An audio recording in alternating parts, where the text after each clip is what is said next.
everyone. Welcome to Southwestern University's Design Thinking Grand Prix. First of all, I'd like to thank you for accepting the invitation. So, my name is Ria, and I'm the Executive Director of the School of Design and Communication. What I do is that I work with a diverse team of beautifully unique people. Some of them you don't usually see in a university, and especially not together in a department. So I work with the general education teachers, architects, communication professionals, artists, and even early childhood educators. Now, I know that you already know everyone in your team, but it's always good to reintroduce yourselves to each other, especially when you're about to embark in an intense design journey. So let's start introducing by answering these three questions. Who are you? And what do you do? It must be a creative way of explaining who you are. And what is one interesting tidbit about you that your teammates don't know yet? Let's give this 3 minutes. So now that you know each other a little better, we're going to talk about the objectives of the sprint. So we'd like to introduce other schools to design thinking, the process, the mindsets, and the language. Since 2017, FINRA Education has been sending people outside the country to learn design thinking. We don't want to keep this to ourselves. We'd like to share it with the Cebuano community. By the end of this two-session workshop, we want the students to be able to identify innovative new design solutions to a given community problem. And of course, it must be as a team. So what will we learn? Today, we will learn design thinking mindsets. A mindset is an attitude that influences how you approach anything that comes your way. You learn abilities. Design thinking abilities develop over time. Today, you'll get to practice some design thinking abilities, and hopefully they become second nature, especially if you keep on practicing them. You'll also get to learn methods. So you learn some specific design thinking methods today. Keep an eye out for some that will work for you. Remember that you're not expected to master the whole design thinking process right away. I think the best takeaway that you can have today are some of the mindsets. How will you learn today? You'll work on your own. You'll listen to short lectures and watch videos that show examples of design thinking at work. You'll also develop some ideas to help you get the gist of design thinking. You'll get a chance to work with a partner to experience how design work feels by discovering a hidden need and developing an idea to address it. And of course, you'll learn from others. You'll work with your team in navigating a real community problem. Now let's get ready by doing a stoke. What is a stoke exactly? They're quick activities that help loosen up and energize teams, both mentally and physically. It also helps us get in the right mindset for design work. It's close to what we call icebreakers. When you're physically and mentally loose, it's easier to stretch your thinking further. When should we use a stoke? When you wake up in the morning, when we launch a meeting, when we begin a brainstorm. Now choose a partner and do this stoke with them. You have 1 minute to share what makes you curious about design thinking, and then 1 minute to do a blind contour portrait of your partner. What is a blind contour portrait? It is creating a portrait for your partner by only looking at them and never at your paper. 1 minute starts now.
So, how did your blind contour portrait look like?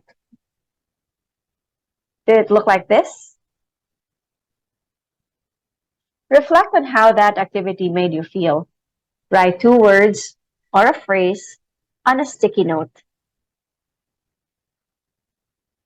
Most of the answers that we got were uncomfortable, too little time, and making a mess. And that's how design thinking will make you feel, and that's okay. That's mindset one. What did we learn from the Stoke? It's getting your experience to help you communicate that experience. It just has to get done, even if there are times in the process when you may feel uncertain or rushed. Design thinking always has a bias towards action. Actually, what they say is that it's not design thinking, it's more of design doing. Congratulations! You just learned the first design thinking mindset, which is bias to action.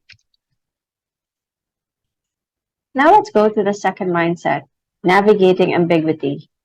What comes into your mind when you hear the word ambiguity? When students come to ST plus C, we always ask them this. What's the difference between a puzzle and a mystery? They say that there are two kinds of problems in this world.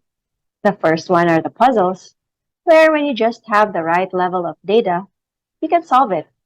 Example, finding Osama bin Laden. If you just had the right GPS coordinates, we know where he is.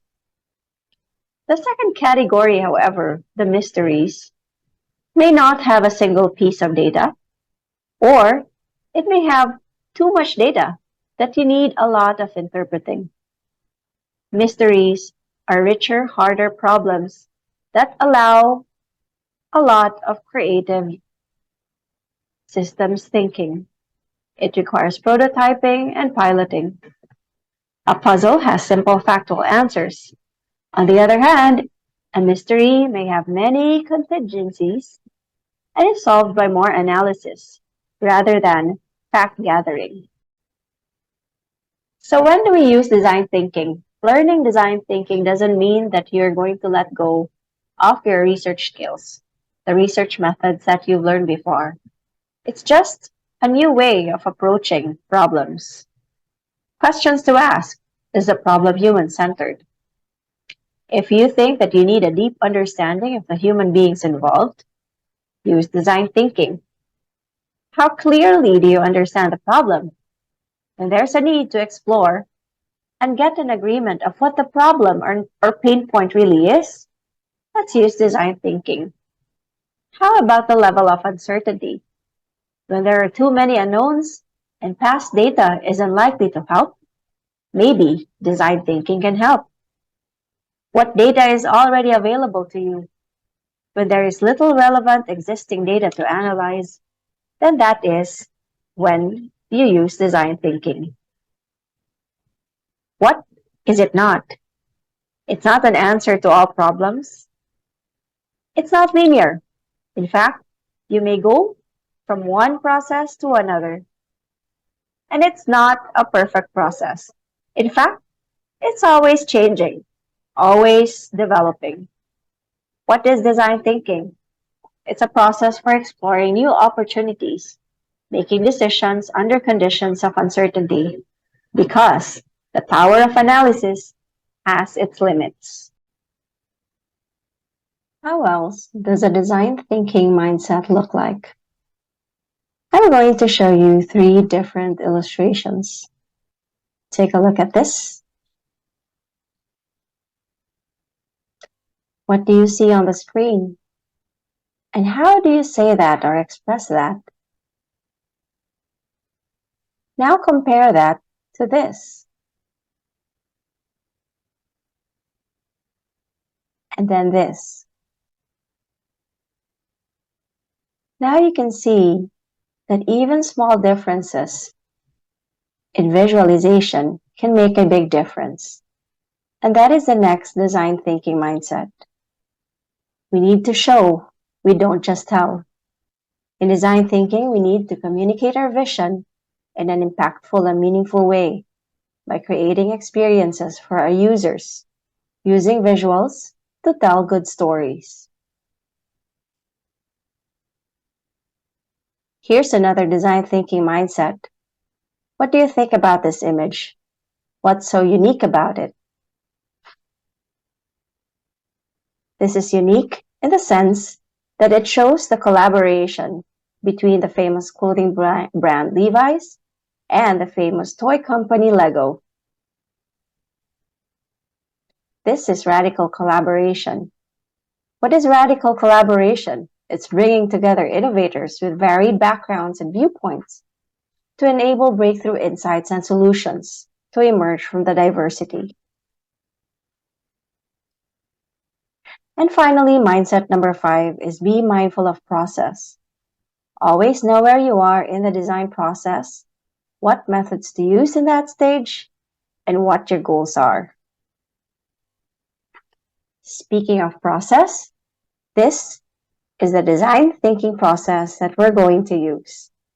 Empathize, define, ideate, prototype, and test. Now let's take a peek at your design thinking starter kit. Open your box and you will see some design thinking worksheets. There are 20 pages, plus 1 page for some random notes. We also have Sharpie markers, some sticky notes, and a few sticky circles.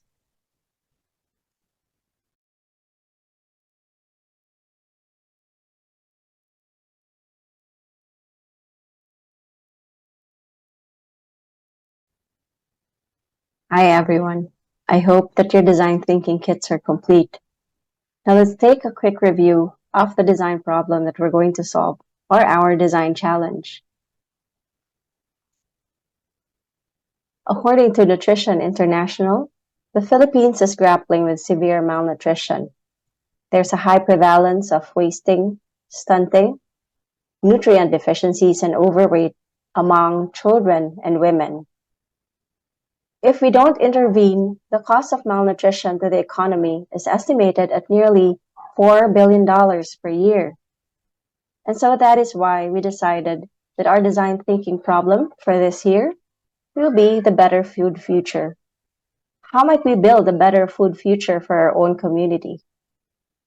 So your solutions do not have to be elaborate or very big plans. They can be simple and creative. But you must take these 3 things into consideration. Your solution must encourage the feeding of young children nutritiously. Your solution must help in reducing food loss and waste. And lastly, it should help make healthy food affordable and accessible.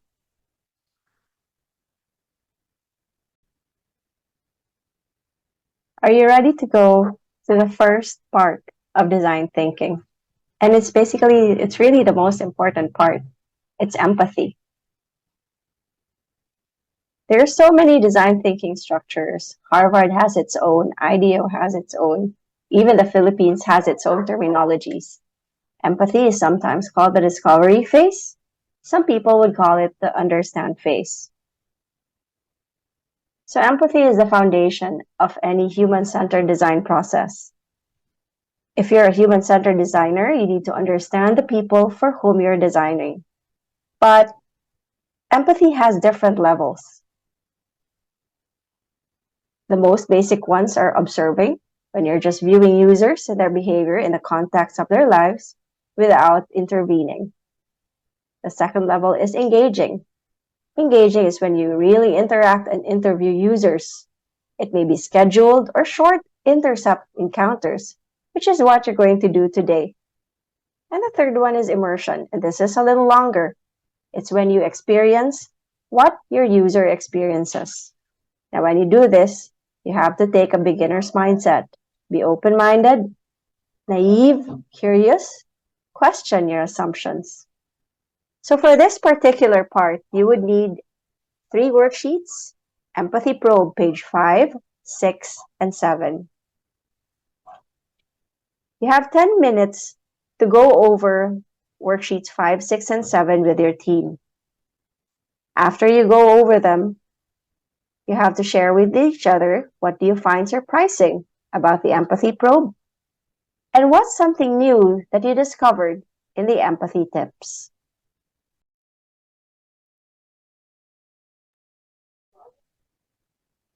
So this is an empathy probe. It's a starting point to deeply understand a person's thinking and feelings. When you go out there and interview people, your goal shouldn't just be to find out what he or she likes or doesn't like. It is actually to understand what matters to this person, gain insight into how he, or they think, and also gain rapport so you can go into deeper topics. So you must prepare, engage with at least 3 users using the probe, notice decisions, awkward pauses, facial expressions, follow up, always ask why. They often say that 5 whys later you will know the real story. And seek stories. Ask about another specific time in their life when they felt or behaved this way. Always ask open questions. These are the interview tips on your worksheets. Don't suggest answers. Don't be afraid of silence. Try to look for inconsistencies in their answers. Be aware of nonverbal movements and cues. Stay on the same path of a question. Please don't stray. And ask why. What's the reason for every answer? And remember, take thorough notes. This is how the probe capture sheet looks like. So every time you go out, identify first the emotions that you observe among your interviewees or users. And instead of asking them W questions, let's try to start with, tell me about a time when, and then probe, notice, and follow up. So these are the parameters when you go out. You have to identify first 3 extreme users. Who could they be? Who would be most affected by this solution? Determine who's extreme. Determining who the extreme user is starts with considering what aspect of your design challenge do you want to explore. And when you interview, always interview for empathy. Introduce yourself and your project. Build friendship or rapport. Try to draw out stories and emotions. Question. Always thank your interviewee and wrap up. Now take turns being the interviewer, the note taker. Try to take down notes, surprises, observations. And some of your teammates should be interview observers and feedback givers as well. So go forth and empathize. Pause this video for 40 minutes. Go out there and engage with at least 3 extreme users. Welcome back. How was your exploration? Now sit down with your teammates and have a quick share of how was it, what you went through, and what struck you the most. So now that you're done with your empathy probe, we move to the next mode of design thinking, which is unpacking and defining the problem. A lot of people find this part of design thinking the most challenging, and I agree with them. It takes a lot of practice and patience as well. So you might find 3 of these in your worksheet kit, and this is called the point of view. We met, so you write down the name or a description of the user you're inspired by. And then your noticings. What were you surprised about? Was there any tension, contradiction, or surprise? And then we take a Mario leap, a hunch. What did you infer? What are you wondering about? And it would be game-changing too Frame up an inspired challenge for yourself and your team. But be careful not to dictate the solution yet.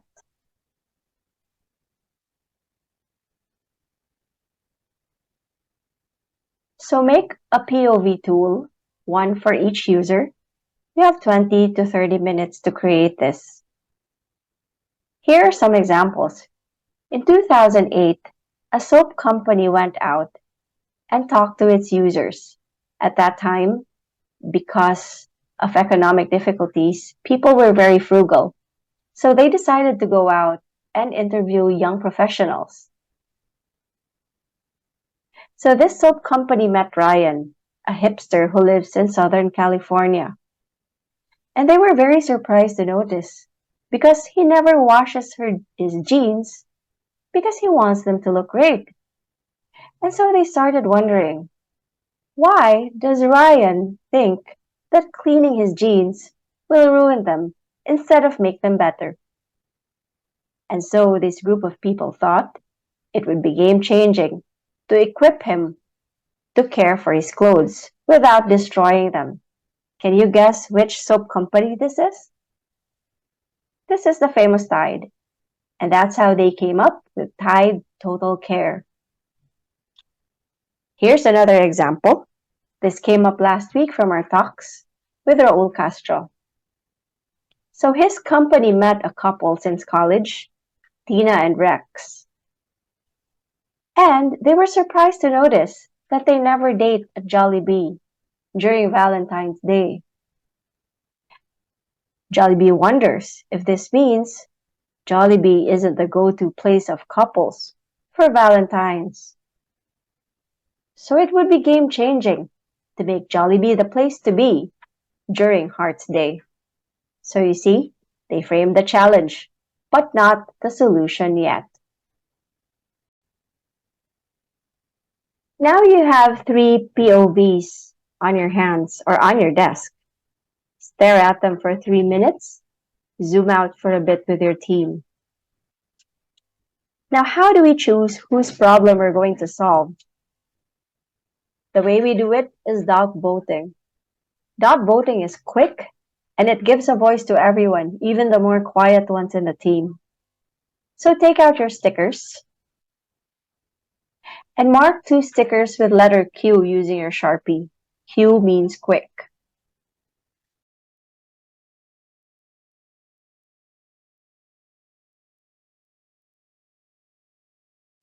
Mark 2 stickers with D, which means delightful. And then mark your stickers, 2 stickers with B, which means breakthrough. Now look at your POV. Which one there do you think would be the quickest to solve? Put your Q over there. You may put your 2 Qs into one POV or you may distribute your 2 Qs. Now go to delightful. Letter D. Which one or which problem do you think would make people happy if you can solve it? Take out your letter D stickers and stick it on the most delightful problem.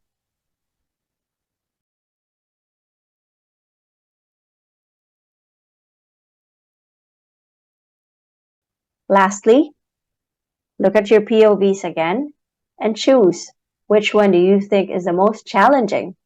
But if you solve it, it would be a breakthrough. Remember, your delightful can also be a breakthrough at the same time.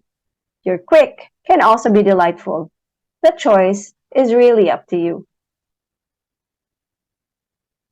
Now, look at the POV with the most Qs or quicks. Now let go of that POV. That's not the problem you're going to solve. If it's quick and easy, you don't need problem solving, you don't need design thinking for it. Now focus on the 2 POVs that are left. Now decide as a team. Would you want to make people happy, delighted, or would you want to do a breakthrough? So hi guys, I hope as a team you've decided whether to go for the delightful or to go for the breakthrough problem. So before we end our session today, I just like you to get your sticky notes.